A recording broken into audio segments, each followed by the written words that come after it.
Я столкнулась с тем, что здесь, в Панаме, очень тяжело вот именно найти хорошее место, чтобы и по деньгам было нормально, и недалеко от дома, потому что пробки тут как бы неприятно. И либо надо в центре жить, либо вот так вот, как я езжу, я достаточно далеко живу в Хуан-Диэс, это мне где-то занимает больше часа. Всем привет! Это новое интервью Панама-Сити. Сегодня встретились с Анной. Она расскажет, как она здесь оказалась. Поехали!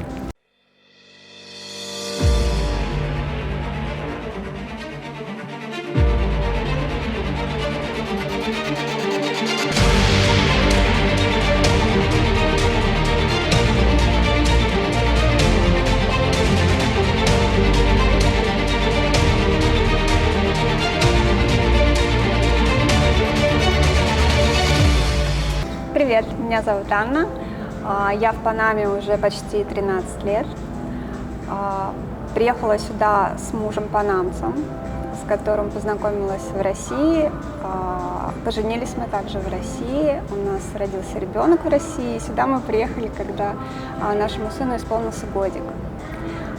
Приехали, потому что мне было интересно посмотреть на родину мужа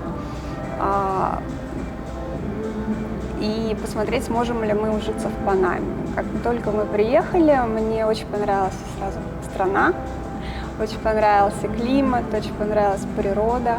Я сразу поняла, что климат 100% мой.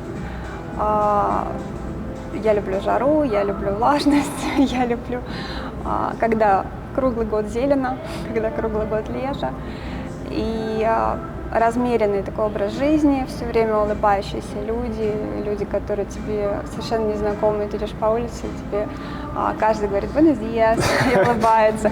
Я как человек, который приехал из Подмосковья и всю жизнь проработал в Москве, и привыкший к суровым лицам, была, честно говоря, удивлена. И я сначала, честно говоря, думала, что вот эти вот все люди, которые с нами здороваются, это знакомые моего мужа. И то есть мне было странно, что незнакомцы здороваются. И я у него как-то спросила, говорю, у тебя так много знакомых? Он говорит, почему? Это не мои знакомые, они просто желают хорошего дня, здесь так принято. Родина мужа тебя заманила сюда? Да, заманила. Мне понравилось, честно скажу. Конечно, были свои какие-то проблемки, были какие-то неприятности, сразу столкнулись с неприятностями, когда начали делать вот эти легальные документы. Мне как-то изначально не везло с адвокатами, с юристами местными, а здесь такая ситуация, что документы может делать только панамский адвокат. Но у тебя же был муж панамец, тебе же проще делать. Да, у меня статус жена панамца. Но мой муж, он всегда занимался бизнесом, работой, и он говорит, у тебя есть адвокат, ходи с ним. Я работаю. Да, я работаю. И я, конечно, сначала так более-менее пустила все на самотек, потому что я, опять же, приехавшая с убеждениями из Москвы, из России, когда все железно, все, если человек сказал, человек сделал. А здесь у панамцев есть такая черта, они не любят говорить «нет». Они никогда не будут говорить «нет». Они будут врать, они будут улыбаться, они будут говорить «завтра, завтра». Знаешь про завтра? Ну, я про маньяна знаю. Маньяна, да. Но тут история еще другая. Ты с человеком можешь пообщаться, поговорить, вот особенно на встрече, там, допустим, какое-то партнерство хочешь сделать, они тебе скажут да, а я потом начинаю звонить, писать, и полный игнор. Вот, это про то, что они никогда не скажут «нет» сразу, потому что они не хотят тебя обидеть. Ну, они теряют мое время. Зачем терять? Скажи сразу «нет», все, я пойду к другим. Это такое воспитание, то есть с этим бороться бесполезно, это нужно просто принять и учитывать. То же самое, как с опозданиями. Это нужно принять и учитывать. То есть просто говоришь, что на час раньше надо приехать. А ты приняла это опоздание? Да, а я еще такой человек, я все время вовремя прихожу. Я лучше раньше приду, чем опоздаю, поэтому меня сначала я была просто в ужасе от этого, меня прям трясло. Потому что я сидела по 2 часа и каждого ждала, потому что сама приехала раньше, ну это ладно. И еще человек там на час опоздал. Ты сама не опаздываешь сейчас? Я стараюсь, нет. Я не переняла это. Можно сказать, что я опанамилась в чем-то, но я все-таки, мне кажется, я не опаздываю. Я могу прийти вовремя. Раньше я приходила. Вот. То есть раньше на 15 минут я приходила и удивлялась, почему никто не следует тоже этой привычке. А сейчас я думаю, ну ладно. Там. Как давно ты в Панаме? Мы приехали в августе 2009 года. Вот, начали сразу, то есть ребенку был годик, и мы так решили, что мы поедем в лето, будем уезжать из России, когда лето, чтобы не было сильного перепада в температуре. И чтобы не было сильной адаптации, потому что ребенок маленький. Но потом оказалось, что ребенок-то, в общем-то, ребенок даже не заметил, что поменял локацию. А мы как бы вот... Мне сразу очень понравилось то, что можно ездить на пляж, то, что прям... И мы сначала прям каждые выходные на пляж ездили. И очень быстро, как бы, у меня были проблемы со здоровьем после родов, и я очень быстро восстановилась. Это, я считаю, исключительно из-за того, что мы проводили много времени на пляже, на природе. Опять же, фрукты панамские, которые я обожаю. Панамский климат тебе помог восстановиться? Да, панамский климат. И потом, вот забегая вперед, я скажу, что когда мы ездили с сыном последний раз в Россию, ему было 4 годика, мы поехали в зиму. И зимой он у меня заболел двусторонним воспалением легких, очень серьезным. То есть там прям в госпитале лежали 3 недели, и потом И я когда бежала просто обратно в Панаму, у него были совсем убитые легкие, и буквально где-то, наверное, за 2-3 месяца полностью восстановились. Мы ничего не делали, никакие галеты, никакие там лекарства. Просто он вернулся, и мы его возили на пляж. Вопрос. Через сколько недель, возможно, месяцев, когда вы переехали в 2009 году, ты уже сказала, да, я остаюсь. Но в любом случае у тебя были сомнения, возможно, я улечу и так далее, или нет? У меня были сомнения, да, и мне мама сказала то, что, типа, неважно, что, мы тебя всегда ждем, мы всегда будем поддерживать, даже с ребенком. То есть, ну, я как-то, потому что поначалу все было вообще прекрасно. То есть первые там несколько месяцев я ничего не делала, то есть я только привыкала. Все было очень ярко, после серой Москвы все было очень ярко, красочно, тепло, вкусно, сочно. Там. Это как черно-белый телевизор, да, сменился на цветной. Как будто раз и переключили на цветной. То есть поначалу мне понравилось абсолютно все. То есть у меня не было даже... Ну, там мы приехали и жили с родителями, и это немножко напрягало, потому что до этого я с 20 лет живу самостоятельно, и потом, когда мы с мужем поженились и жили тоже самостоятельно, и человек, который там всю жизнь жил самостоятельно, попал там в чужую семью. Это было немножечко, ну, как бы, не то, что неприятно, непривычно. Вот, то есть я привыкала заново как бы, к людям другим, кроме меня, и вот это было... еще языка я не знала абсолютно, то есть я не знала ни слова по-испански. Я приехала, потому что муж не хотел меня учить, я что-то так подумала, ну, я там книжку возьму. Ну, вы общались на русском всегда с ним, да? С ним на русском, да, то есть, и он сказал, ну, типа, не хочешь, не учи, но мне же было важно учить, и я учила, я разговаривала со всеми, соседями по улицам. Везде там ходила с... Тоже как они, Буэнос Айрес, да? Можно сказать, они меня... В общем, у меня такой уличный испанский, потому что я его, можно сказать, на улице, ну вот до уровня базового я выучила на улице.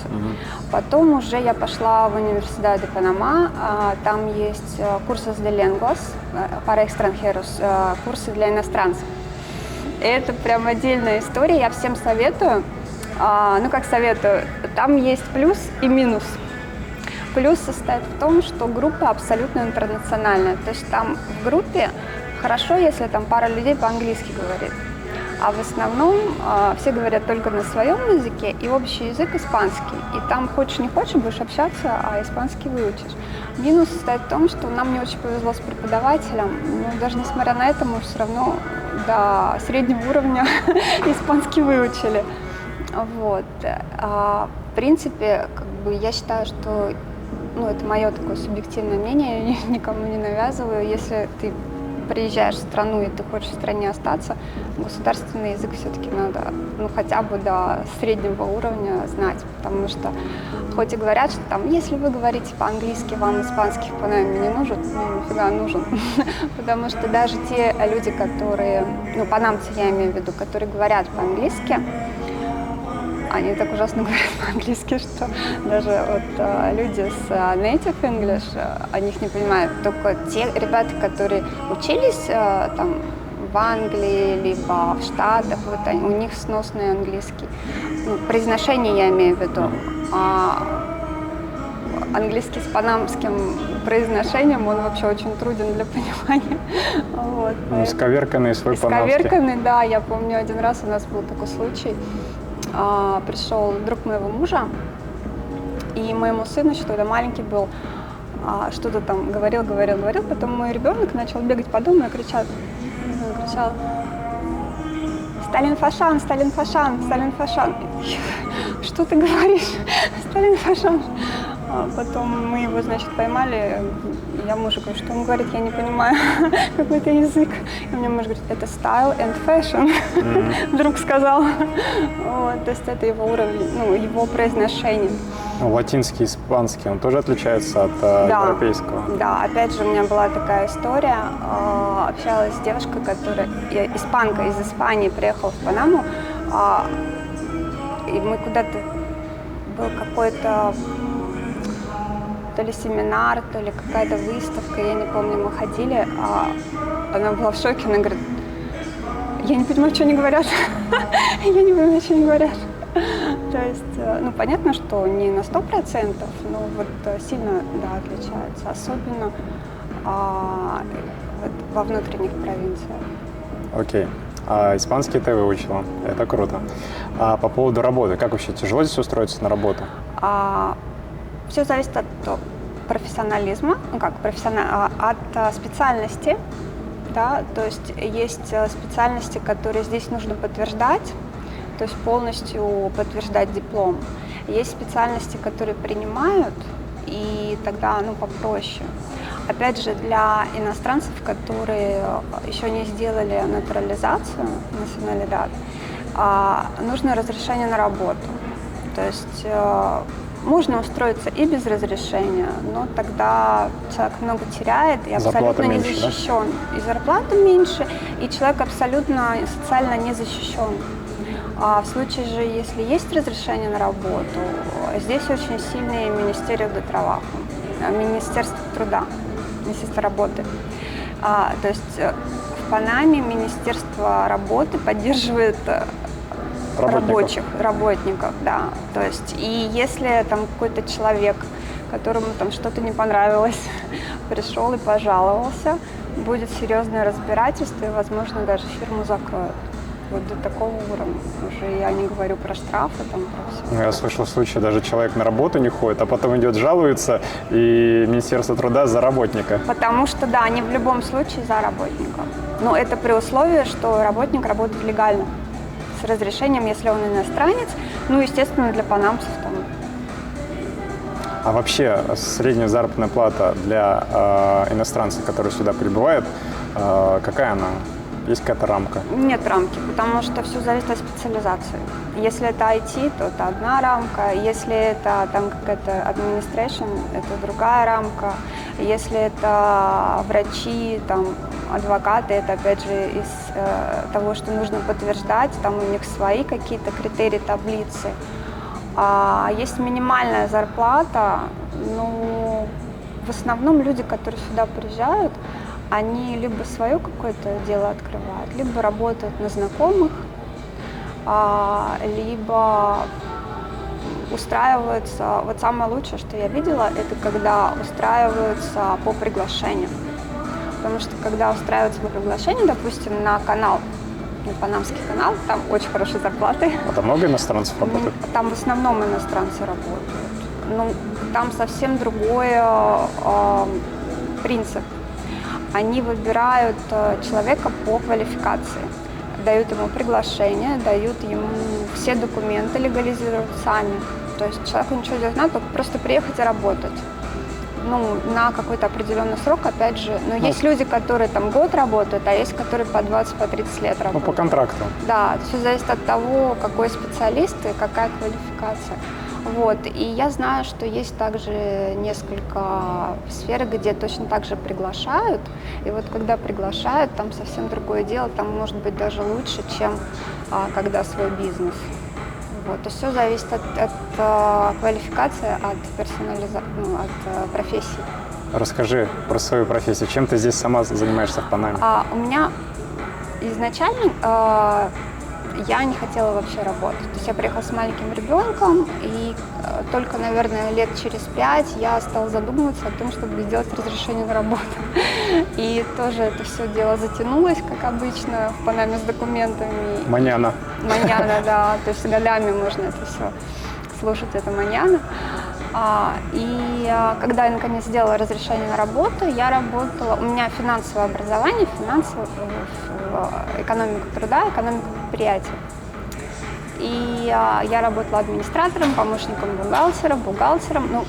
Именно бухгалтером здесь нужно подтверждать квалификацию, подтверждать диплом. Я диплом не подтверждала, поэтому официально я могу работать только на должности ассистента. Даже если, как я работала раньше, я делала все. Был такой человек, лицензированный панамец-бухгалтер, который просто подмахивал декларацион де ла вента. Ставил подпись, а всю работу ты делала. Да, то есть как бы, чтобы было это все легально, законно.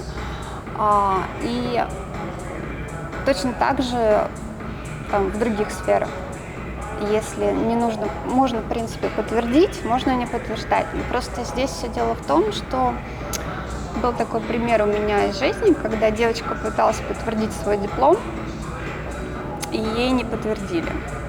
Это сколько по времени занимает? Это зависит, там комиссия, которая рассматривает и говорит либо да, либо нет. То есть это даже не столько, сколько по времени, сколько по знакомству, я так поняла. Это надо обучаться, экзамен сдавать или нет? Все зависит от специальности. Допустим, если это медицинская, мне кажется, да, надо сдавать. Я не буду говорить того, чего не знаю, но вот конкретно ее, она переводчик с китайского. Я не помню, чтобы она... Либо она не дошла до этого шага, когда надо было экзамен сдавать, но ей вообще по какой-то необоснованной причине отказали. Она говорит, я даже сама не поняла, почему мне отказали. Они не объясняют, как в американском посольстве. Просто говорят, нет, идите отсюда. Врачам 100% надо подтверждать, я уточнял. Да, и юристам тоже, и бухгалтерам. Адвокаты могут работать только по НАМСу. Тут смотри, если есть натурализация, и если есть подтверждение либо диплом панамского вуза, то может и иностранец, но уже натурализированный. Адвокатом? Натурализированным ты имеешь в виду достаточно резидентства или гражданства? Нет, гражданство. Гражданство, именно гражданство. То есть человек имеет панамское гражданство. Он может иметь какие-то другие гражданства, там, родное, там, еще какое-нибудь, но панамское именно как второе гражданство это позволяет. Так работа сейчас на сегодняшний день у тебя какая? Сейчас я пока учусь, прохожу стажировку, а вообще я помогаю людям следить за здоровьем. Я топлю за здоровый образ жизни, я сама веду здоровый образ жизни. И я помогаю людям также перейти на рельсы здорового образа жизни, избавиться от вредных привычек, переиграть вредные привычки, перепрограммироваться на полезные привычки и таким образом жить лучше, счастливой и полноценной. Какие-то тренинги ты проводишь? Нет, я работаю индивидуально. Я пробовала вести группу, но просто все дело в том, что каждый человек, каждый организм глубоко имеет свои нюансы. Поэтому в группе все равно по итогу работаешь с каждым индивидуально. Зачем? Кому интересно, оставим ссылочку в описании. Переходите, задавайте вопросы Ане. Спасибо. Скажи, пожалуйста, про школу и садики. У тебя ребенок, да, как да, это здесь проходит? А то все задают вопросы, куда устроить в садик, куда в школу потом. Садики – это боль панамская. Это боль, но на самом деле здесь есть градация, как прекиндер и киндер. То есть 4 годика, 5 годиков. Есть совсем прекиндеры, когда, допустим, мой сын, когда мы только приехали, ему был годик, год мы посидели дома, я была в ужасе, я сказала мужу: все, вот как хочешь, но ребенка надо отдать в садик. Потому что один ребенок, ладно бы еще были другие дети, вот, ему и скучно, и он был еще гиперактивный, и мы нашли садик Монтессори с 2 лет, в котором можно было. Нет, сначала мы в другой садик ходили рядом с домом. С 2 лет мы его отдали, таких маленьких берут на полдня, то есть с 8 до 12. У них там есть тоже кроватки, все, их там и кормят, и родители. Просто, что я так понимаю, чтобы мама отдохнула. Ну, садики вот. Только частные здесь? Только частные, да. Школы есть государственные, садики только частные. Можно поискать. Самый такой распространенный совет: ищите рядом с домом. Потому что возить по пробкам маленького ребенка, там, особенно если это полдня только, это просто убийство времени. А что из себя представляет садик? Это какой-то городок есть, где они гуляют на улице или нет? Нет, это обычно бывает какой-то дом большой с двориком, с детской площадкой, с патио, да, сзади там этого дома. Вот. И там у них есть, если это совсем маленькие, вот как мы ходили в 2 года, там кроватки с большими вот этими решетками, чтобы дети не падали. То есть они там спят, там что-то кушают, что-то там им дают какой-то развлекательный и контент, и что-то они там, игрушки, они играют, что-то лепят. Потом он у меня немножко подрос, мы его перевели в другой садик, в Монтессори. Потому что я заинтересовалась, и оказалось, что у нас есть эта методика Монтессори, но на самом деле там я не видела большой разницы, но разница была в том, что садик Монтессори, он у нас пошел уже на целый день, то есть он привык, и он пошел на целый день, и ему там нравилось, он там общался, развивался. И единственный минус садиков, что там они, конечно, цепляют все болячки, которые только можно было собрать, и от этого никуда не денешься, потому что здесь нет такого, что сознательные родители не отправляют больного ребенка в садик, местным родителям все равно на других они все равно отдают. И все зависит от воспитателей. Если там воспитатель поймает сопливого или кашляющего, он еще может перехватить родителя. И то родитель может отказаться и сказать: нет, я плачу деньги, берите его. Но с температурой, естественно, не отправляют. Какая стоимость садика от и до? Ой, я сейчас уже даже не вспомню, сейчас ребенку 16 лет. Ну, тогда было что-то там $300-400. Месяц? Да. Там еще зависит от того, сколько времени, полдня или целый день. И там как-то с едой тоже, я помню, что-то... То есть можно с едой, можно без еды? Да. Вот. Потом, значит, мы плавно перешли в школу. То есть садики были только частные. Причем первый садик, он был совсем простой, он был у нас там буквально рядом с домом, и мы его возили даже, помню, на машине, в коляске его возили. Панамцы в садике детей отводят или в основном иностранцы это? Да. Мне кажется, сейчас вот совсем маленькие, да, были панамские дети.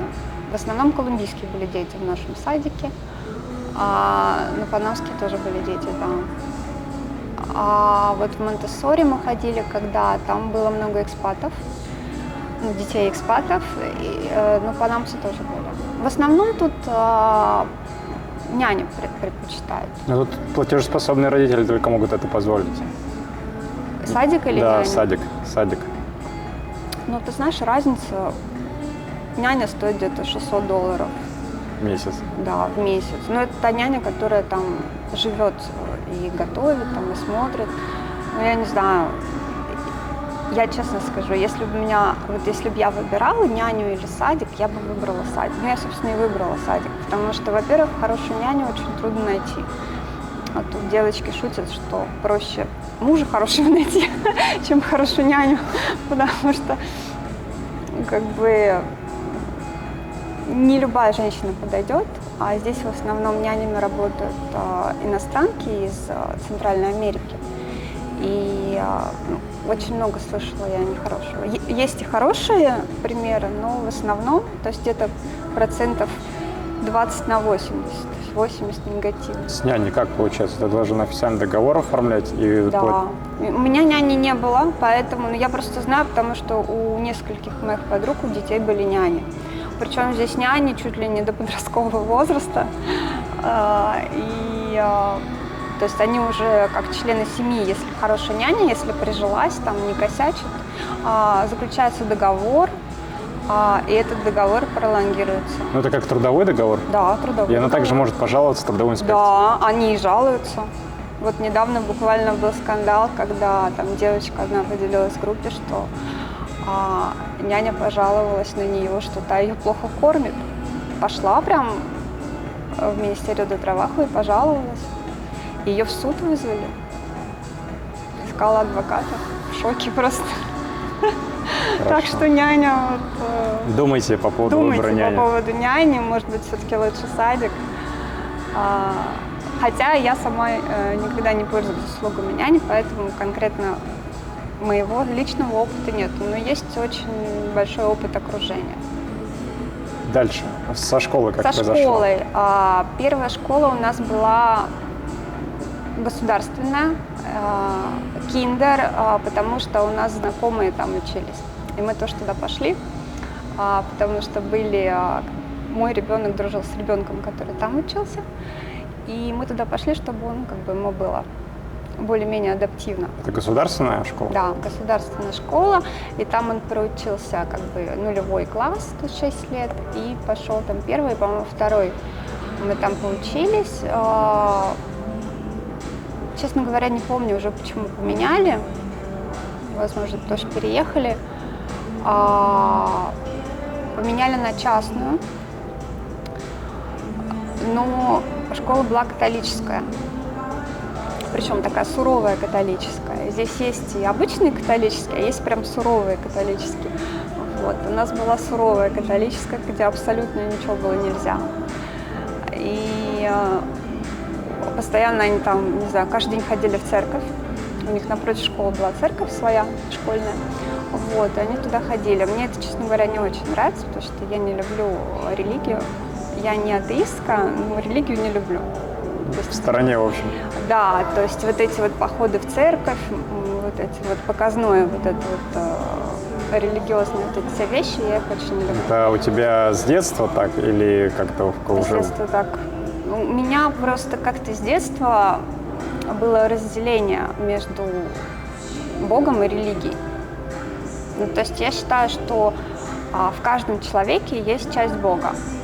И человеку не нужно ходить в церковь, чтобы встретиться с Богом. И не нужно молиться в церкви, чтобы Бог тебя услышал. Достаточно просто помедитировать и помолиться Богу вот там, где тебе удобно и приятно.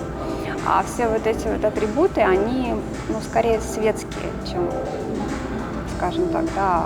Россия сейчас строит каждый день их, эти церкви. Тут, там, тут, там. Если строить, значит, людям надо. Но на самом деле, я считаю, что это личное дело каждого. То есть я абсолютно спокойно отношусь ко всем конфессиям. Я ни в коем случае никого не осуждаю. Просто когда мне сын говорит, что они там постоянно ходят в церковь, он тоже не религиозный. А вы его крестили? Мы его крестили, да, у меня там мама настояла, чтобы мы его крестили перед тем, как уехали, по-моему, или 2 годика ему было. Мы были в России, мы его покрестили ради того, чтобы защитить. Вот. Я в это не верила, но я поддалась на эти уговоры. Не сказать, что я жалею, нет, это ему не мешает, но он не религиозный. Хотя он живет по, скажем так, законам Божьим, но особо это не афиширует, как, знаешь, там ходят в церковь, ставят свечки. Здесь очень принято по воскресеньям на мессы ходить. Причем есть католические церкви, где там все более-менее спокойно, а есть еще вот эти, которые поют. Ну, это так интересно. У нас такая рядом с домом, это ужас. Каждое воскресенье у нас дискотека религиозная. Они еще громко так поют, у них вот эти колонки. Привлекают внимание, давайте к нам. Вот это сильно мне не нравится. И вот эти такие вещи, которые мне не очень нравятся в Панаме. Не сказать, что прям критично. Вы за границей, вдали от дома и нуждаетесь в медицинской помощи? Доверьтесь компании «Росмедицина», вашему надежному партнеру в области здравоохранения. Мы специализируемся на предоставлении экстренной медицинской помощи и лечения за рубежом для русскоязычных граждан. Наши главные приоритеты – здоровье и благополучие наших пациентов. Мы сотрудничаем с лучшими международными госпиталями и службами экстренной помощи, известными своим высоким уровнем медицинской экспертизы и современным оборудованием. Наши услуги включают экстренную госпитализацию и медицинскую эвакуацию, медицинский туризм, а также роды за границей с возможностью оформления второго гражданства для детей. 5 причин, почему стоит выбрать компанию «Росмедицина». Первое. Лицензированная клиника с более чем 10-летним опытом работы. Второе. Встреча или проводы в аэропорт на автомобиле реанимации. Третье. Сопровождение психологом, владеющим 3 языками. Английский, русский, испанский. Четвертое. Опытные травматологи-хирурги с опытом реконструктивных операций. Пятое. Возможность получения финансовых бонусов, компенсация расходов и скидки на авиаперелеты. Если вы нуждаетесь в медицинской помощи за границей, доверьтесь компании «Росмедицина». Медицинские специалисты сделают все, чтобы обеспечить вам максимальное спокойствие и уверенность в лечении. Подробная информация в описании под этим видео. По поводу школы. У тебя ребенок экспат. Да. Он у тебя учился в государственной школе. Были ли какие-то проблемы с ровесниками? Что он белый? Да. Да. Но он у меня... Все дело в том, что у меня мальчик сильный и спортивный. И он с 2 почти лет занимается бразильским джиу-джитсу. Поэтому те, кто, скажем так, к нему с мячом пришли, те, в общем, больше к нему не совались. Потому что он не злобный, но если его очень сильно тормошить, он может и проявить элемент агрессии. То есть к экспатам, к ребенку не особо, да, относишься? Все дело в том, что когда мы ходили в государственную школу, там было мало белых. Вот даже если для сравнения сейчас мы ходим во французскую, и там больше белых, чем не белых. Поэтому там вообще нет проблем, тех, которые были в частной школе. А в государственной, конечно, было такое, что там он мне говорил, что что-то там были какие-то конфликты, но опять же, даже нас один раз вызвали в школу, потому что он там какому-то мальчику выбил зуб, а я у него спросила, зачем ты это сделал? Зачем зуб удалил? Вот, и он сказал, так, он доставал, что типа белый. Вот. Гринго. Здесь, да, почему-то всех гринго называют, хотя очень много выходцев из разных стран европейских, очень много из Северной Европы, и там, которые вообще на гринго даже не похожи, все равно они всех дружно гринго называют. Ну, если мы эту тему затронули, отношение панамцев к иностранцам какое вообще, вот к белым? Мне кажется, зависит от контекста. То есть, смотри, если есть какая-то коллаборация, если есть какие-то выгоды, то они очень хорошо относятся. Они очень милые, они очень приветливые. Но опять же, они сами по себе так, если сравнивать опять же с Москвой, то они сами по себе приветливые. А вот если что-то такое, какие-то конфликты, они, конечно, могут быть даже, не сказать, что агрессивными, но такие, то есть... Они любят еще обижаться. Они любят, да, они обижаются, и они молчат. То есть у меня было несколько таких случаев, когда у меня была какая-то панамская подруга, которая в один момент, не объясняя вообще причину, просто вылетала из коммуникации. То есть я не могла ей ни позвонить, ни написать, и я думаю, что случилось-то?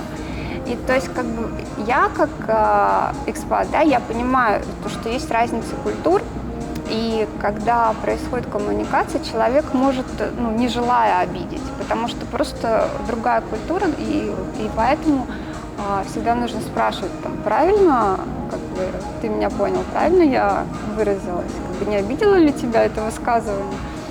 Вот. А они, опять же, избегают конфликтов, не хотят говорить «нет», им проще отстраниться, а потом в своем кругу говорить: «Ах, эти иностранцы понаехали и плохо себя ведут». То есть про себя они говорят «понаехавшие», да? Здесь был несколько лет назад, я не помню, лет 10 уже, наверное, назад. Конфликт. Женщина приехала из Венесуэлы с мужем, по-моему, сейчас уже точно не помню. Они открыли тут какой-то бизнес. И как все иностранцы, которые в Панаме открывают бизнес, они столкнулись с основной проблемой бизнеса в Панаме – это человеческий фактор. То есть здесь по закону, когда открывается бизнес, фирма, можно нанимать только одного иностранца на 10 панамцев. И получается то, что у тебя числится 11 человек, а работает один. Тот иностранец.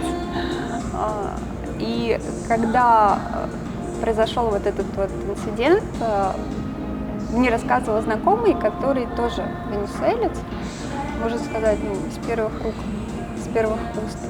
Они сидели в ресторане, и она просто очень громко и эмоционально жаловалась своему, я не помню, то ли мужу, то ли с кем она там сидела в ресторане, о том, что какие же они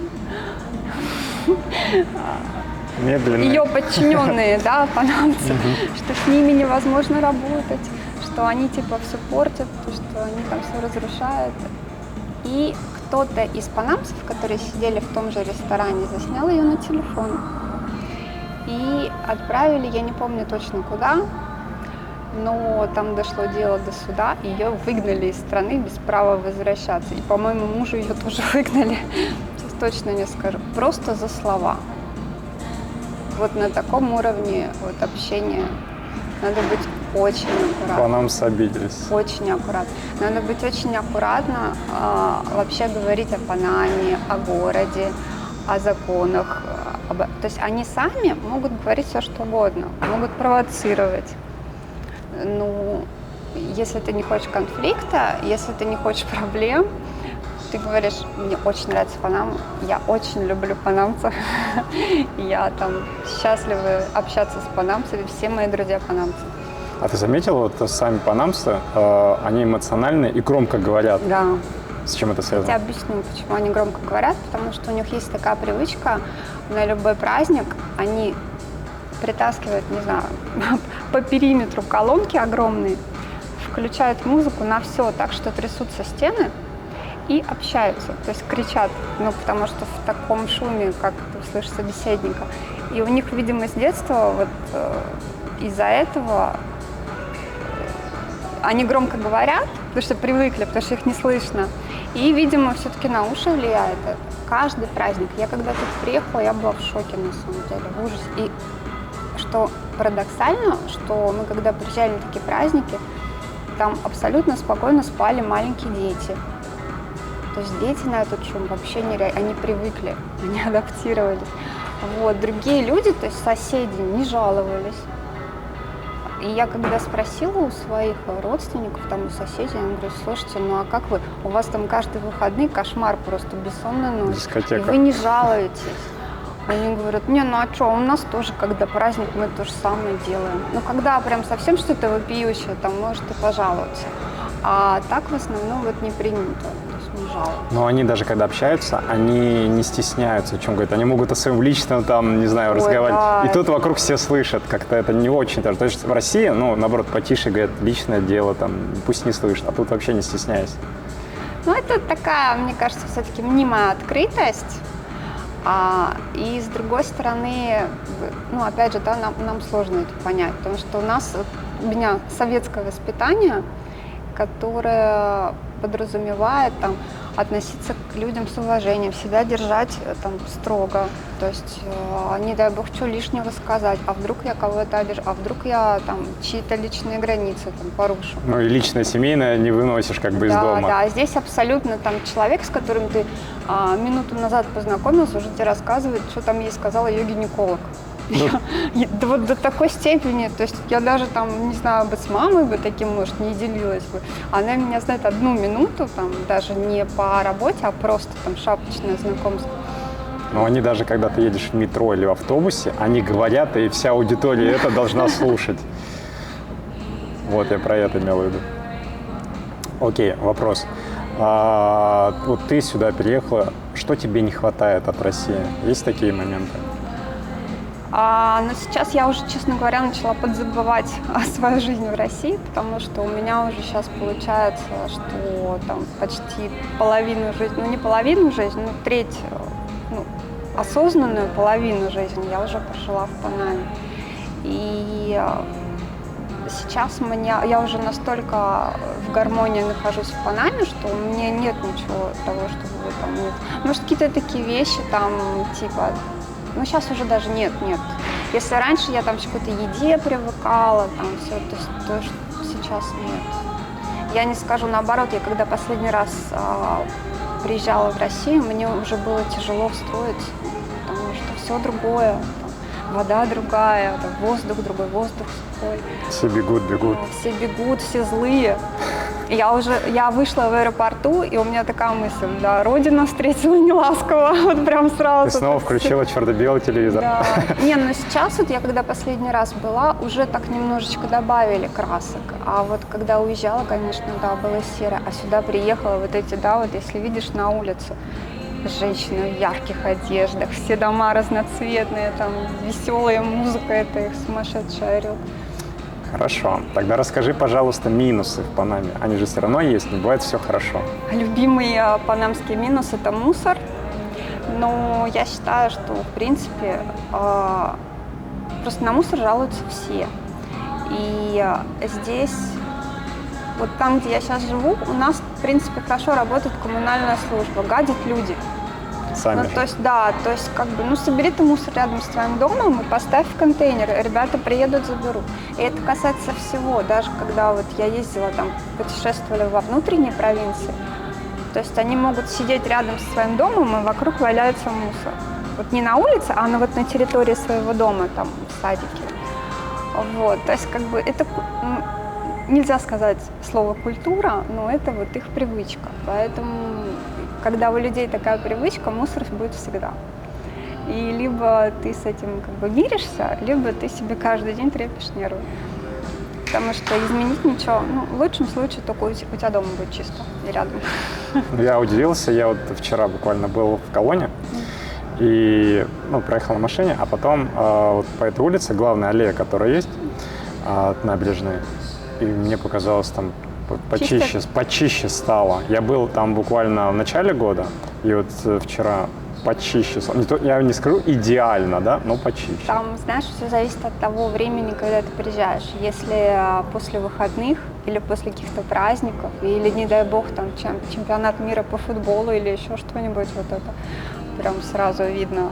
Был праздник, вчера был праздник. Был обход такой, да? Да, то есть, а тогда стараются чистить всегда. Тут есть такая служба, вот эти, которые в оранжевых жилетках. Коммунальные.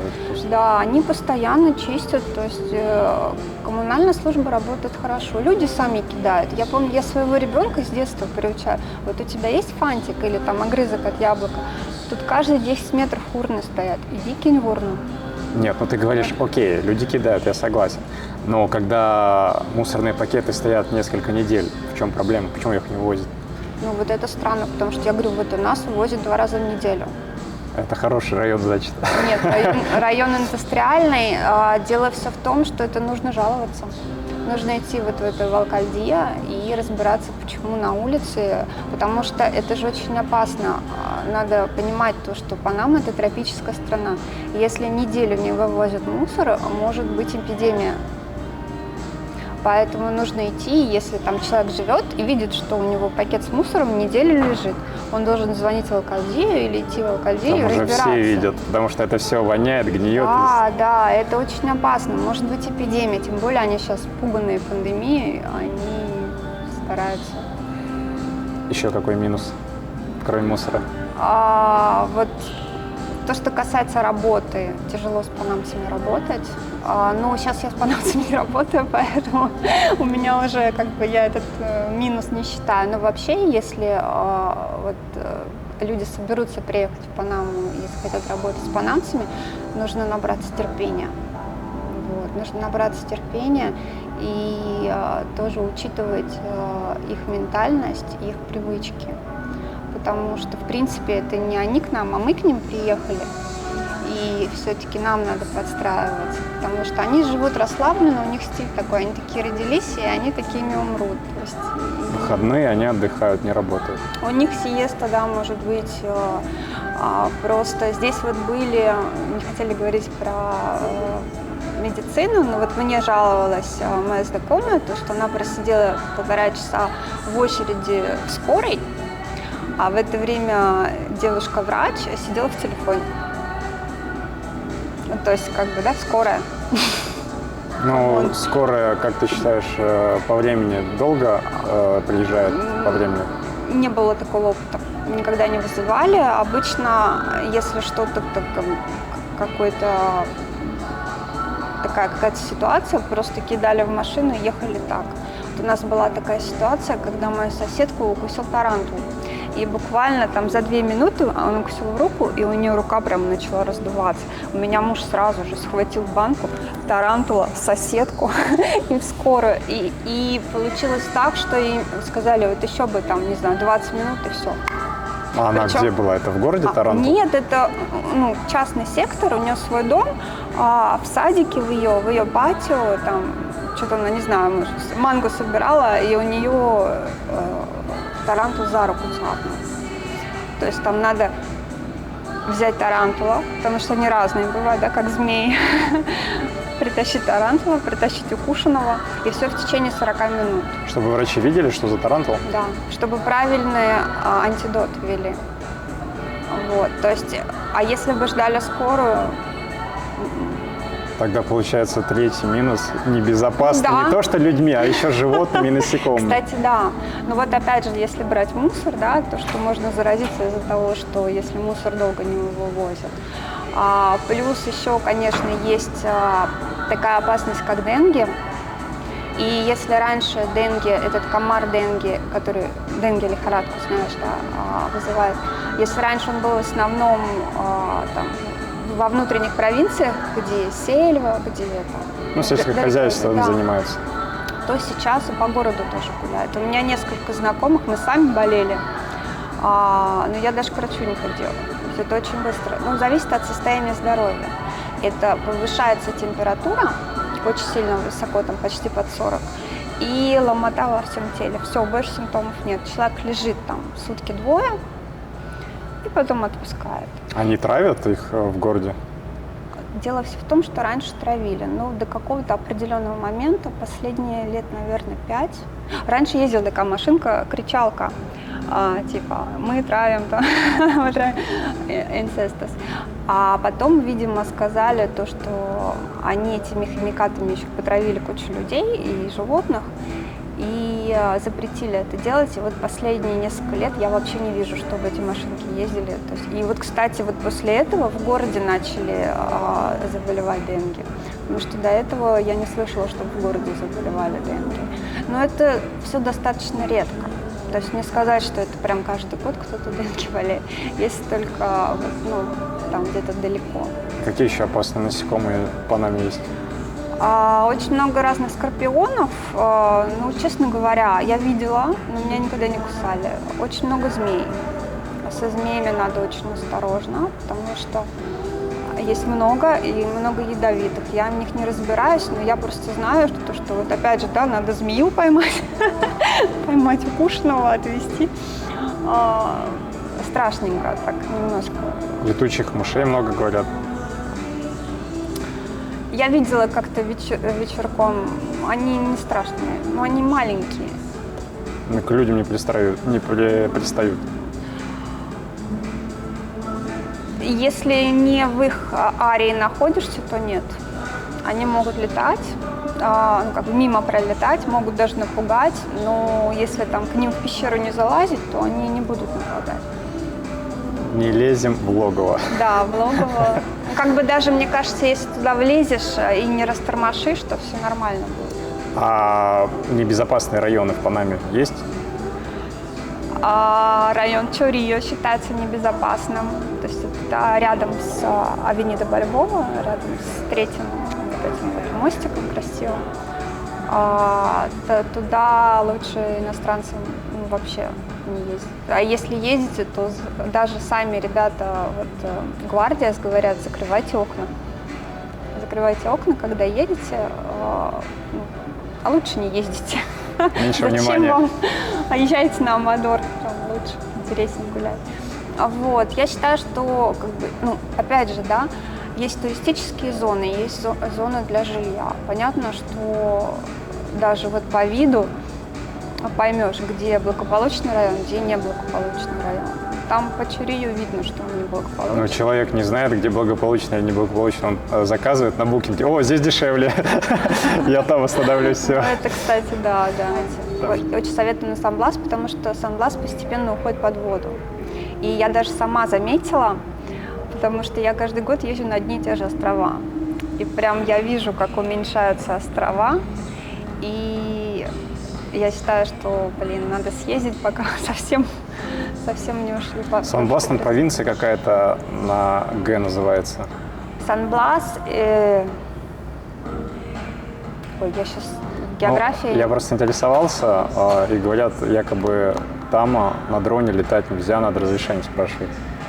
Потому что у них там своя территория, автономная, да.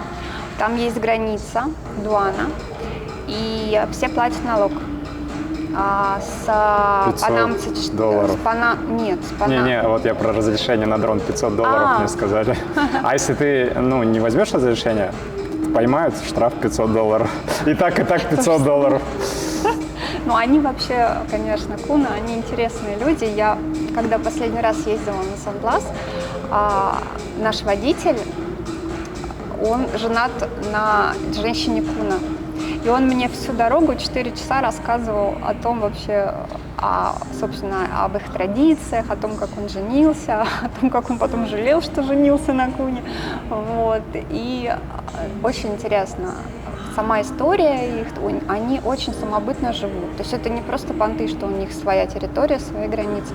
У них абсолютно они отличаются абсолютно от панамцев. То есть у них матриархат, у них шаман. Их так и не окультурили. Женщина или мужчина? Если матриархат?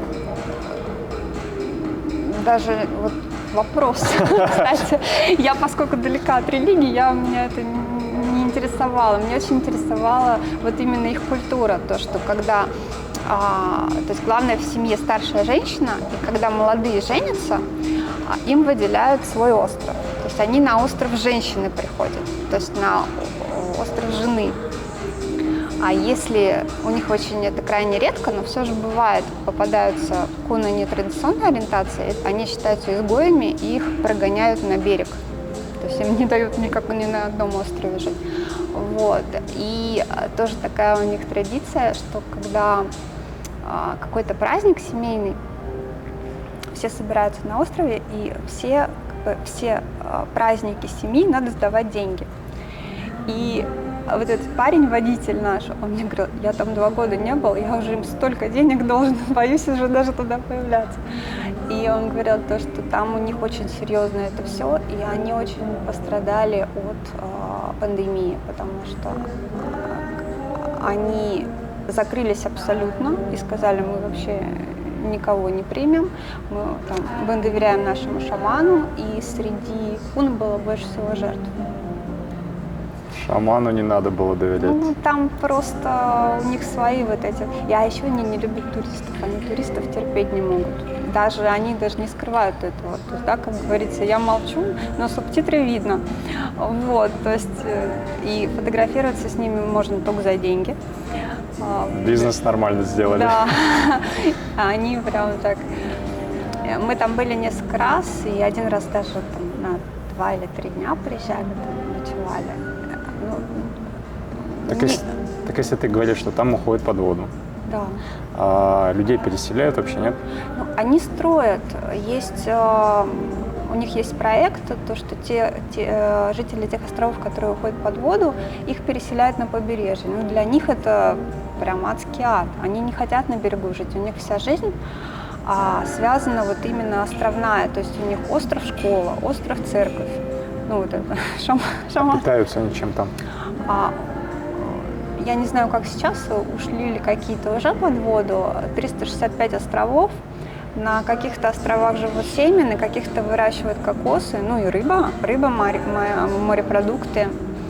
Я помню, мы отдыхали, просто вот они плывут, и у них ведро морепродуктов. Вы не возьмете за 20-ку, целое ведро за 20-ку, такие, вау, там крабы, лангусты. Все, там, боже мой, рай просто. То есть надо туда, да, ехать за морепродуктами? Ну там смотри, смотря в какое место, и ты не довезешь. Ну, то есть, как бы, надо либо там все это, барбекю делать веселенькое, либо там целый кулер набивать льдом. Холодильники с собой. Холодильники с собой. А так вот все там прям есть. Там единственное, что, конечно... Так вопрос главный. В Панаме действует матриархат или патриархат? Патриархат. Вот именно в цивилизованной Панаме действует 100% патриархат. Пока еще. Патриархат? Да. Но женщины деловые. Женщины знают свои права. Женщины, ну скажем так, не то что борются за свои права, они как бы не спускают мужчинам. То есть женщины такие шея, да, женщина-шея. То есть и мужчины, если мужчина правильно воспитан, да, вот именно в традициях вот католической церкви, вот как тут в основном католическая церковь, то семейственность и дети, все. Женщины очень заботливо и бережно относятся к детям. Твои рекомендации людям, которые хотят приехать, вот согласно твоего опыта, что порекомендуешь? Если переезжать в Панаму именно жить, ну, все зависит от того, что ты женщина, мужчина, семья, есть дети, нет детей, потому что это нюансы, это все как бы разные. Ну, давай возьмем семью, потому что без семьи все-таки проще, легче. Без семьи проще, да, и без семьи как-то более, да, мобильный человек. Ну, не понравился, уехал. С семьей все-таки сложнее, и тем более, если дети есть. То, что надо понимать, что нужно уже ехать, имея какое-то либо деньги, ну, хотя бы там на первые полгода, либо, вот опять же, приглашение на работу, либо хоть какие-то там связи или знакомства, ну, такие надежные знакомства. Не то, что там списались по интернету, вот, потому что, когда сюда попадаешь, вообще, вот, если больше нигде не был, не в плане как турист, а в плане как пожить, потому что это разные вещи, то надо понимать, что должен быть какой-то бэк. Окей, а сколько нужно, вот если человек хочет на полгода приехать с семьей, муж, жена, ребенок один, сколько нужен, какой бюджет на 1 месяц? Ну, в среднем более-менее нормальная квартира в городе, в среднем стоит где-то снимать где-то от 1500 до 2000. Ну, можно найти там за 1000, но это будет уже не центр, то есть надо еще будет тратить там на такси, на транспорт, ну, сам понимаешь, как бы. И это на аренду. В среднем как бы, продукты считаются в Панаме дорогие. Я не знаю, я не сравнивала с другими странами, но опять же, здесь есть разница, да, что вы покупаете и где вы покупаете, вы к чему привыкли, в ресторане кушать или дома готовить. То есть магазины там американские типа Прайсмарта, где нелюбимый мной магазин, сразу скажу. Почему? Ну, потому что он бестолковый. Я считаю, что туда хорошо ходить, если у вас там семья 10 человек, вы купили, сразу все съели, там огромный... Макаронный мешок. Да, огромный. И как бы потом половина все это выбрасывается, да, и гниет рядом с домом уже неделю, когда не вывозят. Вот. А если фрукты и овощи, то я считаю, что лучше на рыночках покупать, потому что, во-первых, они там более натуральные, и их привозят из внутренних провинций, ну или хотя бы там из пригорода. И они более свежие, более такие спелые и подешевле. И получается то, что, потому что здесь сезон 2-3 раза, то есть урожайный сезон 2-3 раза, а то и 4, там, в зависимости от чего. Сейчас еще очень развита вот эта вот система гидропоника, и такие овощи, как там, помидорчики, огурчики, все виды салата, их выращивают методом гидропонику. По-быстрому. Да, по-быстрому. Так это вообще даже не 2-3 раза в год, это вообще там каждый месяц они растут, они зреют, и поэтому так сравнительно недорого. Ну и климат позволяет. И климат позволяет, да. И я считаю то, что это просто преступление, есть там какие-то вот эти вот замороженные овощи из супермаркетов, если ты можешь выйти буквально там и купить свежие, которые только вчера там из земли вытащили, ну или из гидропоника. Вот. То есть, и, конечно, фрукты это просто что-то считается. Как мне говорил мой знакомый из Кубы, что самый сладкий ананас в Панаме по всей Центральной Америке. И манго, говорят. Ну, насчет манго не знаю, но вот у нас же 2 вида манго. Вот эти, которые длиннее, они более кислые, а круглые, они более сладкие. Ну, там у каждого свой вкус. А здесь еще для меня странно такой рецепт. Зеленый манго с солью и с перцем едят. Салат не пробовала никогда?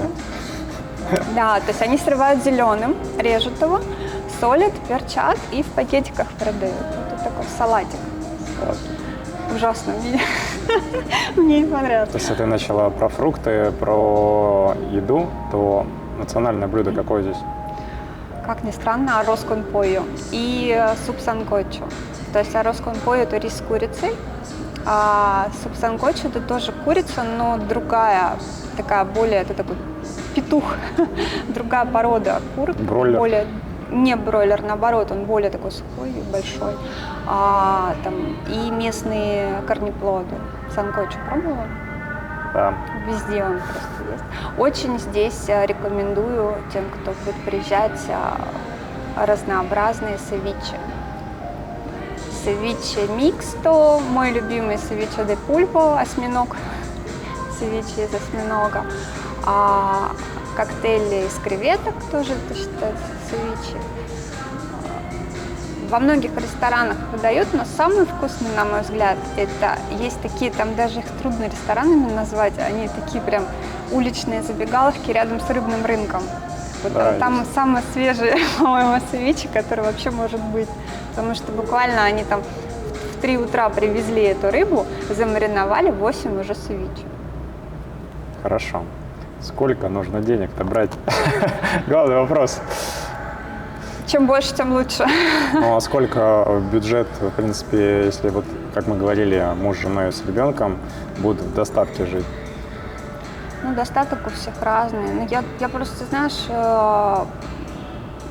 я, может, человек такой, я бы не смогла спокойно жить, имея даже пачку денег, если у меня нет видения, чем я буду заниматься и как я буду вообще, на что я буду жить, когда эта пачка денег закончится. Буду искать другую пачку. Да, буду искать другую пачку денег. Вот, то есть как бы у каждого свое, но я думаю, что как минимум штук 10 надо иметь на полгода, чтобы, ну, хоть в ужасе не просыпаться по ночам, на что будут есть мои дети.